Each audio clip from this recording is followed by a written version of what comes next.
Very good morning to all the student.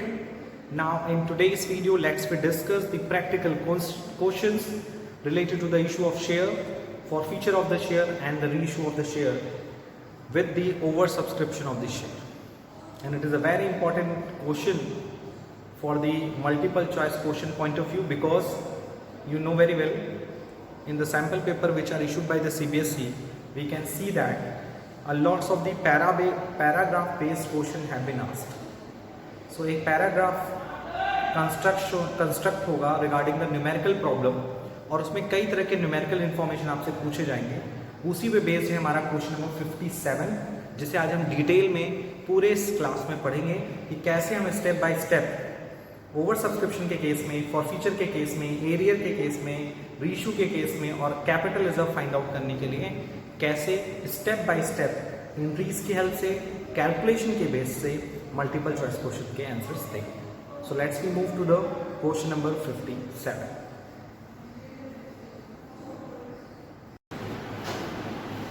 So let's we discuss the question number 57. What is the question number 57?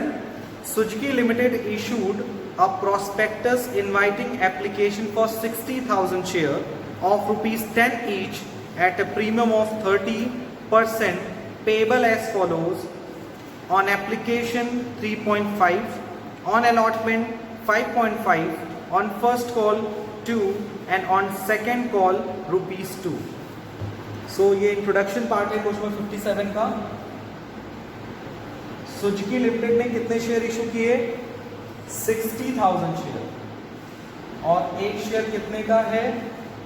It will be a 10 rupees का है और 30% premium पे. 30% premium मतलब 10 रुपए share और 3 रुपए premium. 10 का 30% आएगा 3 रुपीज. So total प्राइस कितना हो गया? Issue price will be 13. On application 3.5, application पे कितना है? 3.5, और इन ब्रैकेट लिखा, अच्छा ब्रैकेट में कुछ नहीं, अलॉटमेंट 5.5, अलॉटमेंट 5.5, और जिसमें कह रहा है 3 रुपीज प्रीमियम होगा. तो 5.5 में अगर 3 रुपीज प्रीमियम है तो शेयर का कितना है? 2.5. तभी जाकर ऐड होकर कितना हो पाएगा? 5.5. उसके बाद दिया हुआ है first call 2 and final call of rupees 2. अब टोटल ऐड कर लो. 5 and 3 8 9 10 11 12 13. शेयर की प्राइस ऐड कर लो. 3.5 2.5 6 to 8 to 10. इट मीन्स हमारा कैलकुलेशन सही. आगे क्या कह रहा है क्वेश्चन में? Application were received for 95,000 share and allotment was made pro rata to the applicant of 80,000 shares. Money over paid on application were employed on the account on sum due on allotment. इसका translation ये है कि application मिला हमें 95,000 में. Application कितने के लिए मिला? 95. तो ये क्या हो गया आपका अप्लाई. और हम अलॉट कितना कर सकते हैं? 60,000 से ज्यादा अलॉट नहीं कर सकते. अब आगे क्या कह रहे हैं? Allotment was made pro rata to the applicant of 80,000. हमने अलॉटमेंट कितने को किया? 80,000 वालों को कितना दिया? 60,000. बुक में देखो ध्यान से कि हमने 80,000 वालों को कितना दिया? 60,000. तो रिमेनिंग कितने बचे? 15,000. क्या हम इसको कुछ भी दे पाएंगे? नहीं दे पाएंगे. अब क्वेश्चन में क्या कह रहा है? जो एक्सेस पैसा है उसे हम क्या कर सकते हैं? इस केस में रिटर्न कर सकते हैं. सॉरी, इस केस में रिटर्न कर देंगे. जहां निल होता है वहां क्या करते हैं? रिटर्न. और जो ये केस है 20,000, उस केस में क्या कर सकते हैं? अलॉटमेंट पे एडजस्ट कर सकते हैं. ये 3.5 कहां से आया है? एप्लीकेशन. सो इस ग्रुप में ग्रुप ए हो गया, ये ग्रुप बी हो गया. ग्रुप बी को लौटा दिया, ग्रुप ए वालों को जितना मांगा उससे कम दिया. कितना अमाउंट आएगा? 70,000. ये आएगा 45,000 और 7.5 52,500। तो ये जो 70,000 है इसको हम लोग क्या करेंगे, अलॉटमेंट पे एडजस्ट करेंगे और इस पे क्या करेंगे, इसको रिटर्न करेंगे। अब एग्जाम में क्या होगा, पहला क्वेश्चन क्या पूछ सकता है, इस पैराग्राफ में पहला क्वेश्चन क्या पूछ सकता है, what is the amount adjusted with allotment, allotment में कितना पैसा एडजस्ट हुआ। दूसरा क्वेश्चन पूछ सकता है, what will be the amount return, that is इन 52,500। ये हो गया। अब तीसरा क्वेश्चन क्या पूछ सकता है, what is the amount received on allotment, allotment पे कितना मिला। उसको निकालने के लिए हमें आगे के पैराग्राफ पढ़ना पड़ेगा। पहले हम शुरू का कुछ काम कर देते हैं। पहला काम, एंट्री नंबर 1, एप्लीकेशन मिला, bank account debit to share application. Application कितने से मिला है, 95,000 मल्टीप्लाइड बाई 3.5। एप्लीकेशन कितने का मिला, 95 into 3.5। Entry number 2, share application debit to share capital to share allotment and to bank.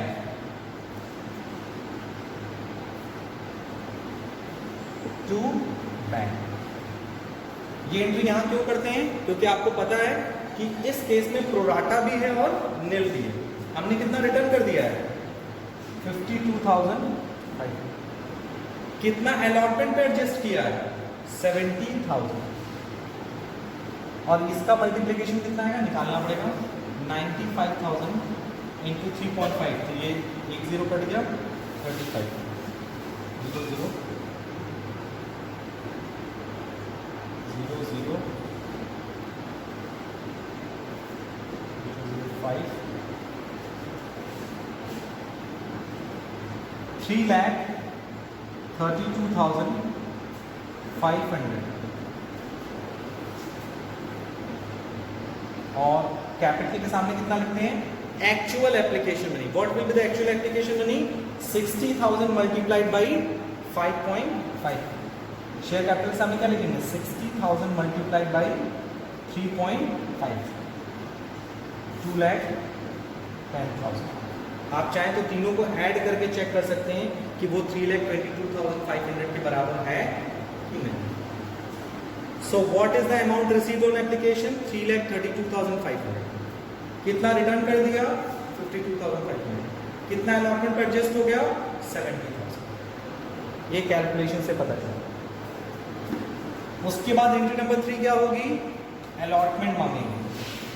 Entry number 3 will be a share allotment debit to share capital to security premium, क्योंकि allotment पे क्या है, premium. आप allotment कितने से due करेंगे, allotment due करेंगे 60,000 multiplied by 5.5, जिसमें शेयर का पैसा कितना होगा, 60,000 multiplied by 2.5 and 60,000 multiplied by 3 किस चीज का, प्रीमियम का। सो प्रीमियम का कितना हो गया, 180। और इसका कितना हो गया, 12, 150। टोटल कितना हो गया, 330। ये अलॉटमेंट मानो। फिर उसके बाद हम लोग क्या करेंगे, अलॉटमेंट रिसीव करेंगे। इसकी एंट्री क्या होगी, bank account debit to share.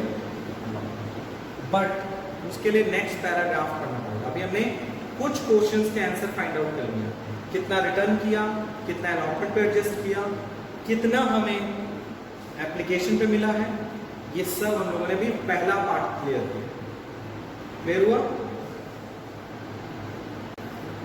The next paragraph says that X to whom 1,500 shares were allotted failed to pay the allotment money on his subsequent failure to pay the first call, his shares were forfeited.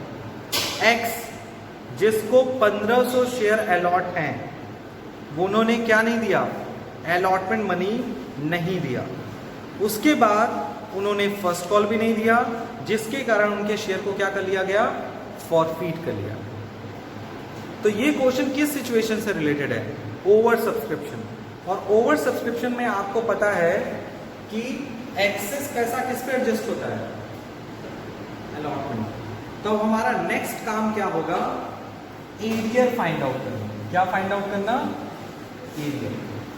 कैसे find out होगा? Arrear किसने किया है? नाम क्या है उस आदमी का? एक्स। उसका अलॉटेड शेयर कितना दिया हुआ है? 1500। और उसने क्या क्या नहीं दिया? अलॉटमेंट नहीं दिया और फर्स्ट कॉल नहीं दिया। और हमको आ गई गुस्सा। और जैसे ही फर्स्ट कॉल हुआ तुरंत मैंने उसके शेयर को क्या कर लिया? फॉरफीट कर दिया। लेकिन हम लोग पहले एरियर कैसे निकालते थे? एरियर ऐसे निकालते थे। जनरली एरियर कैसे निकालते थे? अलॉटमेंट पे एरियर कितना है? 1500 इंटू अलॉटमेंट मनी कितना है? 5.5। यहाँ पे क्या है? 1500 इंटू 2। ऐसे निकाल लेते थे। भाई 1500 शेयर पे एरियर है, कितना फर्स्ट कॉल मनी है? अरे अलॉटमेंट मनी कितनी है? 5.5। और यहाँ फर्स्ट कॉल मनी कितनी है? 2। डायरेक्ट निकाल लेते। लेकिन यहाँ पे थोड़ा सा चेंज है। ये चेंज क्यों है? क्योंकि एक्सेस पैसा किस पे एडजस्ट है? अलॉटमेंट। तो जब पूरी कंपनी का पैसा एक्सेस एडजस्ट है अलॉटमेंट पे, तो ये मिस्टर एक्स का भी तो पैसा अलॉटमेंट पे एडजस्ट होगा। भाई सबने 80,000 मांगा तो जाकर कितना मिला है? 60। तो इसको अलॉट कितना हुआ है? 1500। तो इसने भी तो ज्यादा मांगा होगा तब जाके इसे 1500 मिला होगा। तो पहले हम लोग मिस्टर एक्स का क्या निकालेंगे? Applied share. क्या लगता था फॉर्मूला? याद है? Formula will be total applied share का फॉर्मूला क्या था? Total applied share divided by total applied share divided by total allotted share into allotted share of किसका? X. So total applied share कितना आया है? इस कैटेगरी में आएगा ना। वो उसको शेयर मिला है कि नहीं मिला है? मिला है। तो किस कैटेगरी में आएगा? कैटेगरी ए में। तो टोटल अप्लाइड शेयर कितना आया? 80,000। Total allotted 60,000। Allotted share x का कितना है? 1500। तो उसका अप्लाइड शेयर कितना आ जाएगा? 2। मतलब एक्स ने 2000 शेयर मांगा होगा तब जाकर उसे कितना मिला होगा? 1500 मिला। तब जाकर उसे कितना मिला होगा? 1500। अब एरियर कैसे निकालोगे? एरियर ऐसे निकलेगा। मैंने कल भी इस तरह के क्वेश्चंस कराए थे आपको। सबसे पहले निकालेंगे एक्चुअल एप्लीकेशन मनी रिसीव। कितना एप्लीकेशन मिला? 2000 इंटू वॉट? 3.5 मनी कितना? 7,000। माइनस करेंगे एक्चुअल एप्लीकेशन मनी। उसने 2000 शेयर पे तो पैसा दिया है, लेकिन हमने उसको अलॉट कितना किया है? 1500। 1500 इंटू 3.5 45 और 750 5250। तो एक्सेस कितना आ जाएगा? 1750। यानी मिस्टर एक्स का 1750 रुपये किस पे एडजस्ट हुआ होगा? अलॉटमेंट। एक तरीका ये है। दूसरा तरीका मैंने आपको बताया था कि 2000 और 1500 का डिफरेंस कितना आएगा? 500। मांगा 2000, मिला 1500। तो 500 शेयर तो उसने ज़्यादा पैसा दिया। 3.5 रुपये से मल्टीप्लाई कर दो, 1750। यानी मिस्टर एक्स का कितना रुपए अलॉटमेंट पे एडजस्ट है? 1750। अब उसके बाद हम लोग क्या निकालते हैं? अलॉटमेंट कितना मांगेंगे इससे? किससे? मिस्टर एक्स से।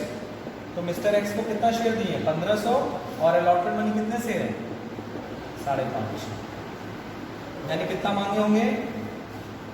7,500 और 750। 8,250 रुपये। कितना नहीं मिला है? कितना पहले से मिल चुका है? 1750। तो अलॉटमेंट पे एरियर कितना आ गया? 8,250 माइनस 1750। सिंपल सी बात है, अलॉटमेंट पे कितना मांगे 8250 और अलॉटमेंट पे वो ऑलरेडी कितना दे चुका है 1750। तो कितना एरियर हो गया दोनों के बीच का डिफरेंस। सो अलॉटमेंट पे एरियर कितना हो गया, अलॉटमेंट पे एरियर ये नहीं हुआ 1500 × 5 कितना हुआ दोनों के बीच का डिफरेंस। डिफरेंस कितना आएगा निकाल लेते हैं 1750 6500। Arrear by x on allotment will be 6500 and first call पे एरियर कितना होगा 1500 × 2 यानी कितना हो जाएगा। आप कहोगे सर फर्स्ट कॉल में ऐसा क्यों नहीं किया, क्योंकि इस क्वेश्चन में पैसा सिर्फ कहां तक एडजस्ट है, मनी सिर्फ अलॉटमेंट तक ही एडजस्ट है। फर्स्ट कॉल पे पैसा एडजस्ट नहीं है, फाइनल कॉल पे पैसा एडजस्ट नहीं है। इसीलिए अलॉटमेंट पे और फर्स्ट कॉल पे, अलॉटमेंट पे हम जब एरिया निकालेंगे तो इतना सब कुछ करेंगे, फर्स्ट कॉल में कैलकुलेशन करने की जरूरत नहीं पड़ेगी। अब आगे क्या कह रहा है क्वेश्चन में, why the holder of 2400 share failed to pay the 2 calls and his share were forfeited after the second call। why जिसके पास 2400 शेयर है उसने 2 कॉल नहीं दिया, मतलब कौन कौन सा कॉल, फर्स्ट कॉल और फाइनल कॉल। तो क्या इसका रिलेशन अलॉटमेंट से है, नहीं। तो हम सीधे क्या निकालेंगे, bank account debit, calls in arrear debit to share allotment. Allotment में मांगा कितना था 3,30,000, पहले से कितना एडवांस मिल चुका है, कितना मिल गया था, एडजस्ट किया था 72,500 समथिंग ऐसा कुछ था। 3,30,000 हमने मांगा, 70,000 ऑलरेडी हमें क्या हो चुका है, पहले से मिल चुका है। तो क्या अलॉटमेंट पे कितना मिलना चाहिए था 2,60,000। अब इस 2,60,000 में एरियर कितना आया है एक्स का 6,000, सिर्फ एक्स ने एरियर किया है, कहाँ कहाँ, अलॉटमेंट फर्स्ट कॉल, वाई ने कहाँ किया है फर्स्ट कॉल और फाइनल कॉल। तो अलॉटमेंट पे सिर्फ एक्स ने एरियर किया है, कितना एरियर है 6,500। तो घटा के लिख लो 2,60,000 मांगा, मतलब मिलना चाहिए था 6,500 एरियर हो गया, बचा कितना 2,53,500। एक आंसर ये आ गया कैश रिसीव्ड ऑन अलॉटमेंट। आप आंसर देख सकते हैं, उसका आंसर आया होगा cash received on allotment is 2,53,500। इतना नोट डाउन कर लो, देख लो। So after calculating the amount not received on allotment by X, that is then 6,500, as well as the amount received on allotment, that is 2,53,500, you can see that one more shareholder, एक और share holder जिसका नाम है Y, X के साथ साथ किसने, Y ने भी क्या नहीं किया, फर्स्ट एंड फाइनल कॉल पे नहीं किया। तो एरियर जो X का था वो तो हम लोगों ने निकाल लिया, अलॉटमेंट पे 6,500 एंड फर्स्ट कॉल पे 3,000।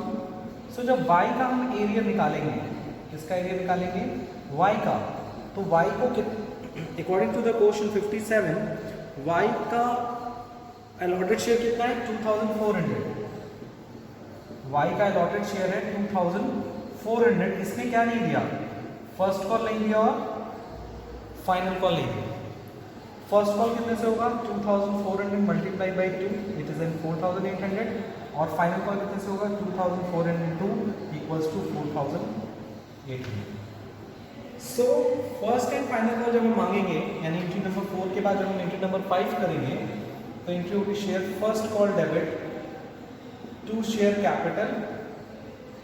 How many shares are there 60,000 multiply by 2 that is in 1,20,000 और जब रिसीव करेंगे तो एंट्री होगा bank account debit calls in arrear debit to share first call. कितना मिलना चाहिए था फर्स्ट कॉल पे 120, कितना नहीं मिला, एरियर हुआ 4,800। सो बैलेंस कितना बचा 1,25,200। और फर्स्ट कॉल के बाद हमने तुरंत क्या किया, एक्स के शेयर को फॉरफिट कर लिया। एक्स को कितना शेयर दिया था 1500। सो हम सबसे पहले क्या करेंगे, 7th एंट्री क्या होगी, एक्स के शेयर को हम लोग फॉरफीट करेंगे। उसकी एंट्री क्या होती है, share capital debit, security premium reserve debit, to share forfeiture, to calls in arrear. So कितने शेयर हमें फॉरफीट करने हैं, 1500। सो 1500 पे अभी तक हम लोगों ने कितना कॉल्ड अप किया है, जब हम एक्स का शेयर फॉरफीट करेंगे तो अभी तक कितना किया है, फर्स्ट कॉल के तुरंत बाद हमने शेयर को फॉरफीट कर लिया। फर्स्ट कॉल यानी मतलब 3.5, 2.5, it mean 6, 6 + 2 it mean 8। So 8 rupees ही हमने कॉल्ड अप किया, यानी 12,000 रुपये ही मांगा। और प्रीमियम का कितना पैसा नहीं मिला, अलॉटमेंट पे एरियर है। एरियर किस पे है, अलॉटमेंट पे एरियर है। और जब भी अलॉटमेंट पे एरियर है, so you know very well, हम क्या करेंगे, जो 3 रुपीज है अलॉटमेंट पे, वो हमारा क्या हो जाएगा, एक सिक्योरिटी प्रीमियम। और फॉरफीचर कितना था 7,000, और एरियर तो हमने निकाला हुआ है 9,500। सो ये देखो 16,500, ये भी 16,500। फिर हम लोग फाइनल कॉल डिमांड करेंगे। फाइनल कॉल कितना होगा, ये जो एरियर आया 4,800, ये गलत है। फर्स्ट कॉल पे 3,000 + 4,800, टोटल एरियर कितना है 4,800 + 3,000, total arrear will be 7,800। So amount received होगा फर्स्ट कॉल में, उसको करेक्ट कर लीजिए, इट विल बी 1,22,200।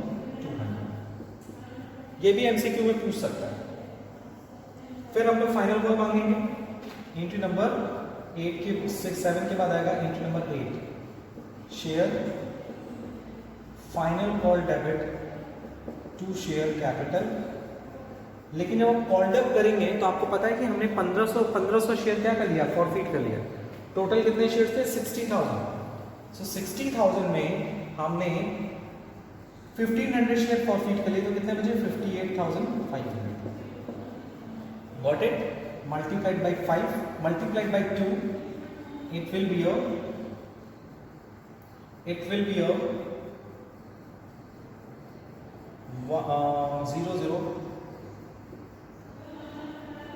1,17,000।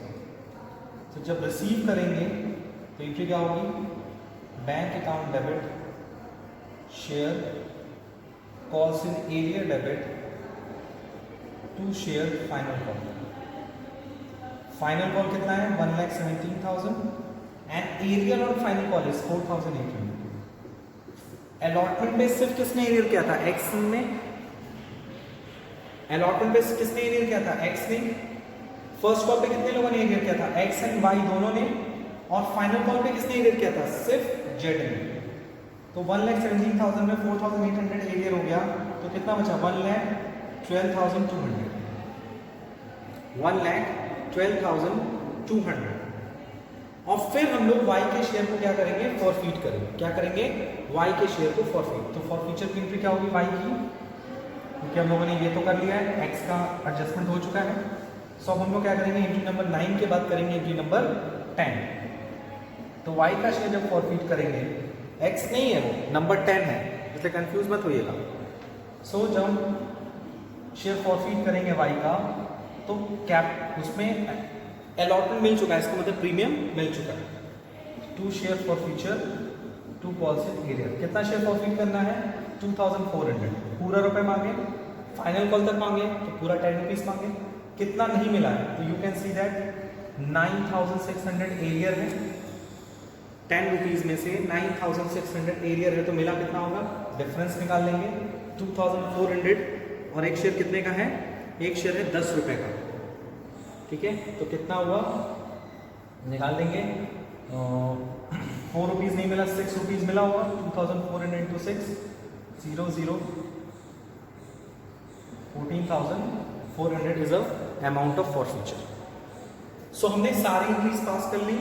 नाउ अब हमें क्या करना होगा, कैपिटल रिजर्व निकालना होगा। सो कैपिटल रिजर्व के लिए क्वेश्चन में कह रहा है कि after the forfeiture of the forfeited share, 300 share were sold to Z as fully paid up, Z paying 8.5 per share, the whole of Y share being included. Okay, सो ये मैं आपको होमवर्क दे रहा हूँ, इतना मैंने कर दिया। ये x का मैंने फॉरफिचर कर लिया और ये मैंने y का फॉरफिचर कर लिया। दोनों फॉरफिचर की हेल्प से आप हमें बताइएगा कि what will be the amount which have to transfer to the capital reserve account, दोनों के कॉम्बिनेशन के हेल्प से। ओके